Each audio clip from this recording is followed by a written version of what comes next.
নমস্কার, আমি সুমনা। আমার আরও একটি ভিডিওতে আপনাদের সকলকে স্বাগত। অনেক দিন ধরেই ভিডিও দেওয়া হচ্ছে না, আর আমার না এই কয়েকদিন হলো এতই গলা ধরছে, ঠান্ডা লাগছে, আর এখন তো ভীষণই জ্বরে পড়ে একদম কাবু হয়ে গেছি, আর সকলেরই জ্বর। তো সেই কারণে ভিডিওগুলো অনেকটা লেটে লেটে শেয়ার করছি। তো আপনারা দেখছেন অনেক অমূল্য সময় খরচা করে, তো সেটা আমার কাছে অনেক বড় পাওয়া।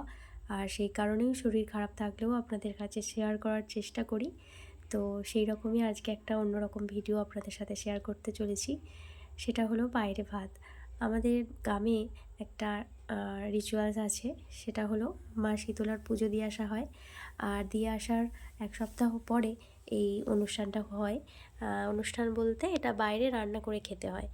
তো অনেকের বাইরে রান্না মানে নানা রকম তরিতরকারি হয়, আর আমাদের এখানে এই যে ভাতে ভাত হয়, মানে সমস্ত কিছু সবজি ভাতে দিয়ে খাওয়া হয়। আর মাকে সন্ধ্যার সময় চাটা দিতে এসেছিলাম, আর এসে দেখছি এই যে আমার ছেলে আর ওরই সমবয়সী সব আমার আশপাশেরই সব প্রতিবেশী, তো ওরাও ওইখানে এসেছে, ছোটাছুটি করছে, খেলা করছে। আর মা এই যে উনানে ধরাচ্ছে আর খালি খালি নিভে যাচ্ছে, কারণ এখানে না বেশি তো ডিপ করা নেই উনানটা, শুধু ইঁটগুলোর ওপরে। আর তাই মা উঠতে পারছিল না, মা বললো আমাকে এখানেই চাটা দিয়ে যাও।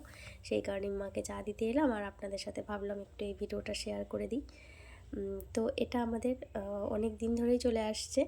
আর এই বাইরে ভাতটা একজন বাড়ির থাকতে হয় ব্রত, মানে সারাদিন শুকনো খাবার খেতে হয়, আর এই সন্ধ্যার সময় এই বাইরে ভাতটা করে একদম একবারই খাবে। বাইরে ভাতটা হয়ে গেলে এই হাঁড়ি টাড়ি সমস্ত কিছু নিয়ে আমরা চলে যাব আমরা বাড়ির ভেতরে গিয়ে, আর অন্যান্য সদস্যরা যারা থাকবো তারা খাওয়া দাওয়া করবো। দেখেছেন উনান জ্বলছে, অথচ ওর ছটপটানি সেই উনানের সামনেই। বারবার বারণ করছি, বাবু উনানের সামনে এমন করিস না, কোথায় মুখ টুকে পড়ে যাবে, আর পাশেই তো ড্রেন। বারবার বারণ করছি, কিন্তু কে কার কথা শোনে। আর ওই যে দল ভারী হয়ে গেলে যা হয়।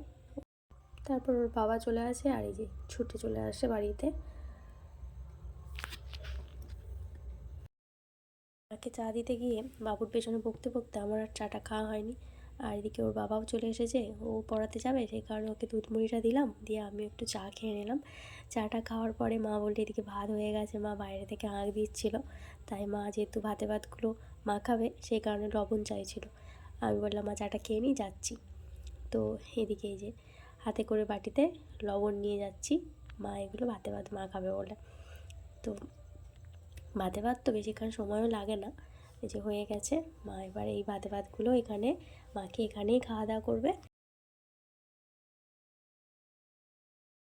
আর একটু অন্যরকম লাগবে অনেকের কাছে হয়তো। যদি ভালো লাগে থাকে ভিডিওটা লাইক করে দেবেন, পারলে কমেন্ট করবেন। আর অন্য নতুন সদস্যরা হয়ে থাকলে, নতুন ভিউয়ার্সরা যদি আমার ভিডিওটা দেখেন, তো প্লিজ আমার চ্যানেলটিকে একটু সাবস্ক্রাইব করে দেবেন।